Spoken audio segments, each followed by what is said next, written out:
គ្រូជួយពន្យល់បន្ថែមត្រង់វីដេអូមុនលោកគ្រូបានពោលថាបើធ្វើបុណ្យច្រើនខ្លាំងនោះកម្មអាចនឹងមិនមានឱកាសហុចផលដោយឡែកព្រះសម្មាសម្ពុទ្ធមានបុណ្យក្រៃលែងហើយតែកម្មនៅតែហុចផលឲ្យទ្រង់ទទួលនៅវិបាកកម្មអរគុណសម្រាប់សំណួរនេះល្អបាទពិតប្រាកដបាទព្រះសម្មាសម្ពុទ្ធព្រះអង្គមិនអាចកែប្រែវិបាកកម្មរបស់ព្រះអង្គបាននោះទេប៉ុន្តែសំណួរសួរថាចុះហេតុអ្វីបានជាព្រះអង្គធ្លាប់ត្រាស់អំពីរឿងកម្មអកុសលខ្លះណាដែលយើងធ្លាប់ធ្វើយ៉ាងទៅព្រះអង្គឲ្យយើងបំភ្លេចមែនទេ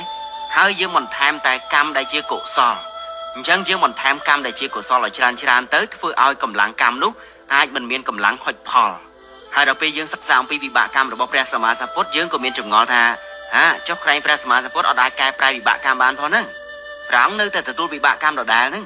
ចុះហេតុអ្វីបានជាចំណុចខ្លះព្រះអង្គឲ្យយើងសាងនៅកុសលដើម្បីកុំឲ្យអាកម្មហ្នឹងវាអត់ហុចផល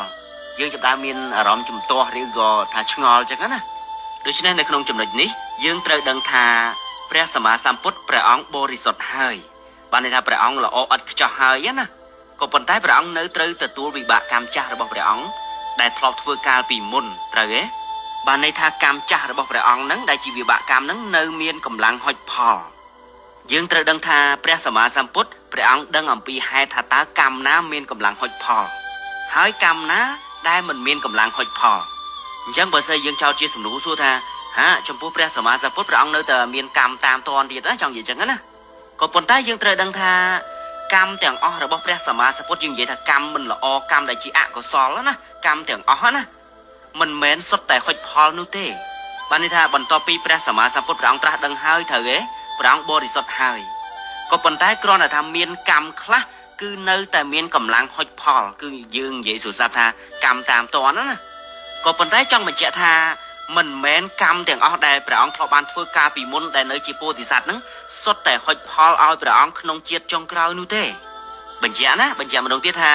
មិនមែនកម្មដែលជាផ្នែកអកុសលដែលព្រះអង្គធ្លាប់ធ្វើរឿងមិនល្អពីមុនឬក៏ធ្លាប់ធ្លាក់នរកអីពីមុនហ្នឹងសុទ្ធតែហុចផលនៅក្នុងជាតិចុងក្រោយនោះទេអត់ទេក៏ប៉ុន្តែវាមានកម្មខ្លះដែលវាមានកម្លាំងនៅតែហុចផលអញ្ចឹងយើងនិយាយសួរស្ដាប់ទៅថាកម្មដែលជាអកុសលដែលកម្មមិនល្អហ្នឹងណាតែព្រះអង្គធ្លាប់ធ្វើពីមុនមកមិនមែនហុចផលទាំងអស់ទេឥឡូវបើសិនជាយើងបានសិក្សានៅក្នុងរឿងរ៉ាវជាដកជាច្រើនឧទាហរណ៍ឥឡូវនៅក្នុងកម្មខ្លះកាលពីមុនព្រះអង្គធ្លាប់កើតទៅជាប្អូនថ្លៃរបស់អតីតព្រះនាងយសោធរាហើយនៅក្នុងពេលវេលាហ្នឹងព្រះអង្គបានធ្វើកម្មមួយនោះគឺលុកដៃទៅយកនំអំពីបាតព្រះបច្ចេកពុទ្ធត្រឡប់មកវិញហើយដោយវិបាកកម្មហ្នឹងធ្វើឲ្យព្រះអង្គកើតមកនៅក្នុងច្រើនជាតិហ្នឹងគឺសម្បុរខ្មៅកងឹតហ្មងណាអញ្ចឹងនៅក្នុងកម្មហ្នឹងបន្ទាប់ពីព្រះអង្គត្រាស់ដឹងនៅក្នុងជាតិចុងក្រោយសួរកម្មហ្នឹងហុចផលទេអត់ហុចផលទេឬក៏មានកម្មខ្លះដែលព្រះពោធិសត្វហ្នឹងព្រះអង្គគឺជាអ្នកលេងសូរាផឹកសូរាជាមនុស្សយើងនិយាយថាជាក្មេងអាវ៉ាសែណាបាននិយាយសួរស្ដាប់ទៅគឺប្រៀបដូចជាបុគ្គលពីលហ្នឹងហើយទៅផ្សឹកដូនជីទៀតទៅផ្សឹកតាបោះស្រីដែលគេទៅបួសដែលគេថាបោះស្រីដែលគេចង់ចេញចាកកាមប៉ុន្តែព្រះពោធិសត្វទៅផ្សឹកដូនជីមកធ្វើជាភរិយាហើយឲ្យចាក់ស្រាឲ្យខ្លួនឯងផឹកទៀតអញ្ចឹងសួរកម្មហ្នឹងហុចផលទេក៏អត់មានកម្លាំងហុចផលទេបានន័យថាកម្មហ្នឹងធ្លាប់ធ្វើដែរប៉ុន្តែវាអត់មានហុចផលតែជាតិចុងក្រោយណាតែជាតិនៅក្នុងពោធិសត្វមិនមែនថាមិនហុចផលវាមានកម្មខ្លះហុចផលដែរឬក៏យើងសិក្សានៅក្នុងរឿងទេមយៈជាដកបានន័យថាព្រះអង្គធ្លាប់មុនពេលដែលកើតទៅជាទេមយៈហ្នឹងធ្វើជាស្ដេចធ្លាប់បើជាអាមាត្យសេនាអាមាត្យហ្នឹងសម្រាប់ចោលអីចឹងទៅព្រះអង្គត្រូវធ្លាក់នរកត្រូវទេបើជាឲ្យគេទៅកាត់កខ្លះទៅដោតដោយឈើឆ្កាងខ្លះទៅវាយដោយរំពាត់ខ្លះទៅកម្មហ្នឹងធ្វើឲ្យព្រះអង្គធ្លាក់ទៅឧសតនរក 80000 ឆ្នាំក៏ប៉ុន្តែសំណួរសួរថានៅក្នុងជាតិចុងក្រោយដែលព្រះអង្គត្រាស់ជាព្រះសម្មាសម្ពុទ្ធហើយកម្មហ្នឹងមានហុចផលធ្វើឲ្យមានដតីមកវាយព្រះអង្គឯងក៏អត់ដែរឃើញទេវាអត់មានកម្លាំងកម្មហ្នឹងអត់មានកម្លាំងហុចផលទេឬក៏ព្រះអង្គកើតនៅក្នុងជាតិមហោសុតបណ្ឌិតព្រះអង្គបានរៀបអបាយកលឲ្យព្រាហ្មណ៍អនុគេវត្តទៅបញ្ឆោតកងទ័ពរបស់ព្រះបាទជលនីហ្នឹងឲ្យទាហានកងទ័ពហ្នឹងទៅសាងស្ពានហើយត្រូវកពើស៊ីបានតែបញ្ឆោតឲ្យទាហានទាំងអស់ហ្នឹងកពើស៊ីដើម្បីកាត់រំលោះកងទ័ពរបស់ព្រះបាទជលនីណាសំណួរសួរកម្មនៅក្នុងចំណុចហ្នឹងមានហុចផលទេក៏អត់ដែរអញ្ចឹងអាចនិយាយបានថាកម្មដែលជាអកុសលក៏មានច្រើនដែរក៏ប៉ុន្តែមិនមែនសុទ្ធតែហុចផលទាំងអស់ទេព្រោះហេតុអីព្រោះដោយសារតែព្រះអង្គបានសាងនៅកុសលវាច្រើនលុះលុបក៏ប៉ុន្តែវាមានអាកម្មដែលជាផ្នែកអកុសលខ្លះហ្នឹងវាមានកម្លាំងវានៅតែហុចផលចង់និយាយចឹងណាប៉ុន្តែមិនមែនសុទ្ធតែហុចផលទាំងអស់ទេអញ្ចឹងហើយបានជាព្រះសម្មាសម្ពុទ្ធឲ្យយើងនឹងសាងតែផ្នែកកុសលអារឿងអកុសលយើងបំភ្លេចចោលទៅដើម្បីឲ្យវាមានកម្លាំងខ្សោយណា តែបើសិនជាវាមានកម្មណាដែលវាមានកម្លាំងខ្លាំងនៅទៅហុចផលអូខេយើងត្រូវតែទទួលក៏ប៉ុន្តែយើងមិនមែនបដែតបដោយទៅតាមវិបាកកម្មឯអត់ទេព្រោះអីយើងអត់ដឹងចំពោះព្រះសម្មាសម្ពុទ្ធព្រះអង្គទ្រង់ជ្រាបទ្រង់មានញាណដឹងហើយព្រះអង្គនៅតែជំនះរឿងខ្លះទៀតឥឡូវឧទាហរណ៍ដូចជារឿងដែលញាតិរបស់ព្រះអង្គត្រូវគេសម្លាប់ត្រូវប្របាទវិដុរភៈសម្លាប់ត្រូវព្រះអង្គដឹងថាវិបាកកម្មរបស់ញាតិព្រះអង្គហ្នឹងដែលពីមុនធ្លាប់សម្លាប់ត្រីបានន័យថាធ្លាប់សាងកម្មរួមគ្នានៅក្នុងការសម្លាប់ត្រីដាក់ថ្នាំបំពុលត្រីហើយដោយមានះទិដ្ឋិមានះគេហៅថាប្រកាន់ច្រើនណាវិបាកកម្មប្រកាន់ច្រើនហើយមានវិបាកកម្មខ្លះដែលធ្លាប់ដេញព្រះអង្គកាលនៅពោធិសត្វនៅក្នុងជាតិព្រះវេស្សន្តរនៅក្នុងញាតិទាំងឡាយហ្នឹងអញ្ចឹងព្រះអង្គដឹងថាកម្មហ្នឹងនឹងត្រូវព្រះបាទវិដុរភៈនឹងសម្លាប់ទាំងអស់តែហ្មងសម្លាប់ឡើងរង្គាលព្រះអង្គដឹងមុនដឹងប៉ុន្តែសំណួរសួរថាព្រះអង្គបណ្ដោយអត់ទេគឺព្រះអង្គទៅហាមព្រះបាទវិដុរភៈរហូតដល់3ដងក៏ប៉ុន្តែដោយវិបាកកម្មហ្នឹងមិនអាចហាមឃាត់ដល់ពេលលើកទី4ទើបព្រះអង្គបណ្ដោយទៅបើន័យថាមិនទៅគឺអត់អាចកែប្រែអីបានណាក៏ប៉ុន្តែមិនមែនថាអូដឹងថាវិបាកកម្មហ្នឹងញាតិរបស់ព្រះអង្គត្រូវតែទទួលត្រូវតែគេសម្លាប់ហើយសួរបណ្ដោយទៅហ្មងអត់ទេព្រះអង្គត្រូវទៅហាមសិនធ្វើឲ្យអស់ពីចិត្តសិនមានវិរិយៈសិនបើន័យថាព្យាយាមឲ្យអស់ពីលទ្ធភាពសិនអញ្ចឹងចំពោះព្រះសម្មាសម្ពុទ្ធព្រះអង្គបរិសុទ្ធហើយប៉ុន្តែនៅមានវិបាកកម្មខ្លះនៅទៅហុចផលណាចុះចំពោះយើងអត់ដឹងផងណាយើងអត់ដឹងថាតើកម្មណាមានកម្លាំងហុចផលមុនកម្មណាមានកម្លាំងខ្សោយយើងអត់ដឹងនោះទេមែនទេដូច្នេះនៅពេលណាដែលយើងអត់ដឹងយើងចាំបាច់ត្រូវតែគួរតែកាត់ផ្ដាច់កម្មថ្មីបើថាកម្មមិនល្អណាអញ្ចឹងយើងកាត់ផ្ដាច់កម្មថ្មីទាំងស្រុងតែម្ដងហើយយើងសាងនៅកម្មដែលជាកុសលសាងនៅបារមីទាំង10ធ្វើយ៉ាងណាក៏ដោយកុំឲ្យយើងនឹងខុសនៅកម្មបទកុំឲ្យយើងខុសនៅសិល5ចំពោះយើងបុថុជនទូទៅយើងអត់ដឹងថាតើកម្មណាមានកម្លាំងដូច្នេះហើយចំពោះព្រះសម្មាសម្ពុទ្ធព្រះអង្គបរិសុទ្ធហើយព្រះអង្គនៅតែមានវិបាកកម្មខ្លះហុចផលមែនទេចុះទម្រាំយើងថាចុះទម្រាំជើងអញ្ចឹងហើយដែលជាហេតុធ្វើឲ្យយើងហ្នឹងមិនគួរសាងនៅកម្មថ្មីដាច់ខាតអាកម្មដែលមិនល្អហ្នឹងក្រែងលោកវាមានអាកម្មខ្លះហ្នឹងវាមានកម្លាំងហុចផលខ្លាំងហើយចំពោះកម្មដែលយើងធ្លាប់ធ្វើពីមុនកម្មមិនល្អដែលជាផ្នែកអកុសលដែលយើងធ្លាប់ធ្វើពីមុនហើយណាយើងអត់អាចទៅកែប្រែអ្វីបាននោះទេអញ្ចឹងយើងត្រូវតែកាត់ផ្ដាច់បានតែកាត់ផ្ដាច់អាថ្មីកុំឲ្យវាមានកម្លាំងខៃលោវាទៅតភ្ជាប់អាកម្មចាស់ណាក៏ប៉ុន្តែយើងក៏មិនដឹងដែរថាកម្មដែលយើងធ្លាប់ធ្វើពីមុនវាមានកម្លាំងកម្រិតណាអញ្ចឹងបញ្ជាក់ថាកម្មខ្លះក្រែងលោដែលយើងធ្វើទៅវាអត់សូវមានកម្លាំងល្មមអីហ្នឹងដល់ពេលយើងធ្វើកុសលច្រើនទៅគឺវាអត់មានកម្លាំងហុចផលតែម្ដងមិនមែនថាយើងធ្វើកុសលទៅសុទ្ធតែមិនហុចផល 100% មិនមែនទេប៉ុន្តែគ្រាន់តែកម្មខ្លះក្រែងលោវាអត់មានកម្លាំងគ្រប់គ្រាន់គឺវាអត់ហុចផលដូច្នេះហើយយើងអត់ដឹងថាតើកម្មនោះមានកម្លាំងកម្រិតណាទើបយើងចាំបាច់ត្រូវតែសាងនៅកុសលថ្មីឲ្យច្រើនបំផុតនិយាយសួរស្ដាប់ទៅគឺកម្មថ្មីដែលជាកម្មល្អយើងត្រូវតែបំពេញឲ្យច្រើនក្រែងលោវាមានអាកម្មថ្មីកម្មល្អដែលយើងធ្វើថ្មីនឹងរំភើបខ្លាំងទៅវាមានកម្លាំងហុចផលមុនអាកម្មល្អណាដល់ពេលវាហុចផលមុនវាក៏ធ្វើឲ្យយើងសប្បាយអាកម្មដែលមិនល្អវាអត់មានកម្លាំងហុចផលឥឡូវយើងប្រហែលជាធ្លាប់ឮរឿងខ្លះដូចជានៅក្នុងគណៈចិត្តចុងក្រោយពេលយើងចិត្តស្លាប់ដែលយើងហៅថាដង្ហើមចុងក្រោយហ្នឹងមែនទេយើងប្រហែលជាធ្លាប់ឮលោកទេសអ្នកខ្លះដែលធ្លាប់ស្ដាប់នៅក្នុងព្រះពុទ្ធសាសនាលោកទេសខ្លះថាកម្មចុងក្រោយវាមានកម្លាំងខ្លាំងឧទាហរណ៍ថាបុគ្គលម្នាក់ហ្នឹងគាត់ធ្វើល្អមកច្រើនគាត់សាងតែអំពើល្អមកច្រើនមែនទែនក៏ប៉ុន្តែចែកដល់នេះស្រាប់តែគាត់ចិត្តស្លាប់ទៅអាដង្ហើមចុងក្រោយហ្នឹងបែរជាចិត្តរបស់គាត់សៅហ្មងគាត់នឹកឃើញរឿងមិនល្អគាត់នឹកឃើញសំណោះកូនចៅឬក៏នឹកឃើញគាត់ធ្លាប់សម្លាប់ត្រីឬក៏នឹកឃើញដែលជាអកុសលណាគាត់នឹកឃើញនៅអំពើដែលគាត់ធ្លាប់សាងបាបពីមុនទៅធ្វើឲ្យគាត់ដាច់ខ្យល់ភ្លាមគាត់នឹងទៅកាន់ទុគតិបានន័យថាបុណ្យកុសលទាំងប៉ុន្មានដែលគាត់ធ្វើនៅក្នុងជាតិហ្នឹងគឺអត់ទាន់មានកម្លាំងហុចផលនោះទេអញ្ចឹងនៅពេលណាដែលគាត់ចិត្តស្លាប់ហើយនឹកឃើញរឿងបាបអកុសលគឺគាត់ត្រូវទៅឆេះនៅនរកឬក៏ទៅកើតនៅអបាយភូមិមុនហើយប្រៀបដូចជាព្រះនាងមល្លិកាដែលជាអគ្គមហេសីរបស់ព្រះបាទបសេនទីកោសលណាព្រះនាងធ្វើល្អមហាសាលធ្វើបុណ្យច្រើនមែនទែនជាមួយនឹងព្រះសម្មាសម្ពុទ្ធជាមួយនឹងអគ្គសាវកជាមួយនឹងសាវករបស់ព្រះសម្មាសម្ពុទ្ធធ្លាប់ធ្វើមហាទានដ៏ធំនៅក្នុងព្រះពុទ្ធសាសនាក៏ប៉ុន្តែដល់ពេលវេលាចុងក្រោយដែលព្រះនាងចិត្តដែលខ្យល់ស្លាប់ហ្នឹងបែរជាចិត្តសៅហ្មងនឹកឃើញរឿងមិនល្អនឹកឃើញអំពីទោសកំហុសដែលព្រះនាងធ្វើជាមួយស្វាមីណាដល់ពេលស្លាប់ទៅមិនដែរធ្លាក់ទៅនរកហើយមិនមែននរកធម្មតាគឺធ្លាក់ទៅកាន់អវជ័យ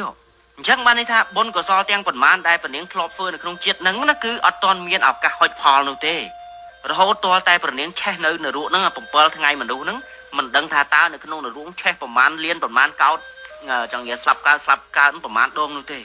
រហូតទាល់តែកុសលហុចផលនឹកឃើញអំពីបុណ្យកុសលនោះបានទៅកើតនៅតុសិតវិញក៏ប៉ុន្តែផ្ទុយទៅវិញពេលខ្លះឧទាហរណ៍ឥឡូវគាត់ម្នាក់ហ្នឹងគាត់ធ្វើអាក្រក់មែនទេប៉ុន្តែគាត់បញ្ជាក់ថាគាត់ធ្វើអាក្រក់ហ្នឹងគាត់អត់បានទាន់ធ្វើអនន្តរិយកម្មនោះទេ bà này thà con anh thưa cam tu tơi sầm lấp sát sầm lấp mà nu có miếng này trong gì chẳng á bà này thà cam của con thưa trà đây bàn tay con ở toàn ban thưa non tây gì cam đời ca sầm lấp ở pok sầm lấp mà đây bằng cá cứ ở toàn sầm lấp về bàn tay rộp tục thà con cứ chìm nu hạt cọ mình tên này nóng sừng cung chẳng á rồi có kênh của anh kia rồi có cho bao kia con bà này thà con chìm mà nu hạt cọ còn bàn tay chạy đó này là về con chết slap tới giờ nơi nông mà chỉ vật con ủ thò là chết slap nhưng thế con nước khơi nhầm pi tục của họ rồi con thao con sang cam trà đó này đào về chất đạch cho tới đòi bồn nà muối vừa quạt lực khi nè cảm năng phơi tràn mà hai cô na tên nước khơi đó đó bút được côn kha đại prasama bút bỏng đại prasama bút bỏng bằng riêng ông pi vị bạ cam ông pi nở ruộng ông pi than su ấy chẳng tới đào về đằng hàm trong cá bay chỉ con nhặt luôn cô na tên nước khơi ông pi bút được côn kha nước khơi ông pi bồn cửa so đấy cả bốn lọc đạ bạt đây đạ bạt lô ấy chẳng á phượng bạt mà chỉ vật nói phượng bạt tràn mà hai cô na tên nước khơi ông pi bồn cửa so kha bồn cửa so kha lọc tơ vót đây nước khơi nhầm pi bút được côn nước khơi nhầm pi rúp bút đặc biệt sẽ bà con đạch cho phim tới nước khơi nhầm pi bút được côn đó cứ con ban từ can sọc ở tệ kể nhé cam đen còn man mà chỉ vớt để con lọ phơ nó cứ tục dần ở toàn miền ở cả hội phò nữa thì đôi chia sẻ máy bút cá có miếng này nê phục ngọt của hòm nó phơ bê chỉ biết sầm lấp kia nó mà chỉ vớt từ hái đặc biệt chỉ vớt trong cá chỉ đặt la chỉ muốn nó bẹt thế đó nó từ cá nên miền là tay rồi hay đặc biệt còn láng từ đó miền bẹt địa bồ câu chỉ trán miền ca bằng riêng đấy còn phơ bồn tham tiết tới để xa xưa bồn tham tiết tới phơ ao cầm láng bồn nó vì miền cầm láng hội phò bờ to tới cầm láng cam cha nó vì ở miền cầm láng hội phò bịp đôi chia vì khăn nên đằng đời còn bên đây mà đôi chụp đấy nhắc là ai những cái thà chẳng bài thứ bồn ấy chẳng chăm mà bê chật sạp tới nó khơi những bồn tới cứ ban tự sọc tệ thời ấy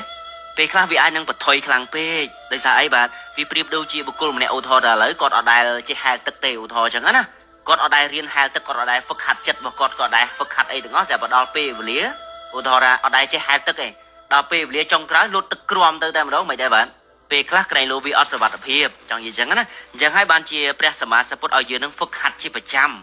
còn bên này vậy để xem giấy vì miền cả này khác để xem giấy chẳng nè khác nó chất slap tới cứ chất và con nó khơi những bồn của xó còn từ hai nè khác tiết phượng bồn mà chịu vứt là hốt đo pe chất slap bay trên nó khơi đường của xó nó khơi những chất bồn của miền này đôi chia bè non tại thế đã chứ vì muốn lục lọc phơ cam mình là o chào đó nè phần là pe chất sạp tới còn được khinh bồn của xó cao chết mấy tới chia côn miền cô nào mà tại đạo pe đại chết đại phơ là o đó chết đại lúc phơ là o lúc để sao bao sốt đó đạo pe chất sạp lúc bay trên nước mình khơi nhà bao sốt tỉnh lái để lọc phơ bị mồn đại sao tại miền cầm lăng ba ca bị chết muốn nổ hoặc phòn chẳng phơi lúc nước khơi nhà ba cam ca bị chết muốn nổ vì khai dương ai đừng kết tha dương phụ ba đó là hậu đấy dương cũng khoa trăm pe để dương chết sắp dương nước khơi của sao thế dương nước khơi ban viết còn là o nè còn phải đôi địa bàn vậy chăng vì khai tới cái lô ta chết sắp tới cái lô dương miền ca tăng giờ tệ là o dương còn nước khơi dương từ sọc của tệ từ